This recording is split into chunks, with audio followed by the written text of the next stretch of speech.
It's also the prime time of the year for a potentially dangerous invasive plant in the area. Giant Hogweed has been found in Wapaka, Manitowoc, and Iron counties.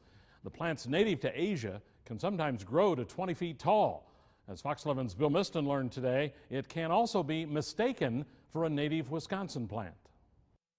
Looking for riverfront property, a little bit of shade, likes, crowding out native plants. If Giant Hogweed took out a personals ad, Schuette Park in Manitowoc might be its match. About a week ago, somebody showed me a picture. It hadn't headed out yet, and it looked very suspicious, so it's good to have it checked out. Reports of the invasive plant popping up in the park prompted invasive specialist Tom Ward to head to the park on a blind date. It wasn't hogweed, They're very similar, but cow parsnip. The two come from the same family.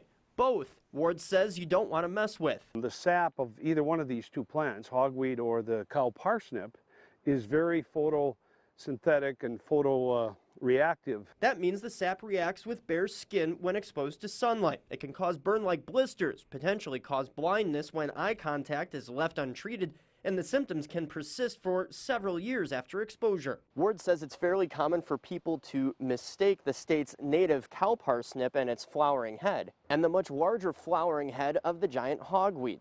Ward says one of the biggest problems is dealing with the plant on private property because property owners don't know it's there and don't know that it's a problem. We've got a week or two and this will turn to a seed. Ward's been treating this property in the town of Schleswig in Manitowoc County for the past 5 years. This is just the summer's growth. That's how fast this thing grows. Doing its best Jack and the Beanstalk impression, Ward says other ways to tell it apart from its large flower head is by its large purplish stalk and broad spiked leaves roughly 2 feet in length. It's this time of year the plants are most visible, which is why Ward says people should be aware of the problem and be ready to deal with the plant. But I would be wearing rubber gloves and definitely a face shield. Not just goggles, but a face shield. To deal with it safely. In the town of Schleswig, Bill Miston, Fox 11 News. So what do you do if you suspect you have the plant, or how do you get rid of it? Well, we have some tips through the Newslink section of fox11online.com.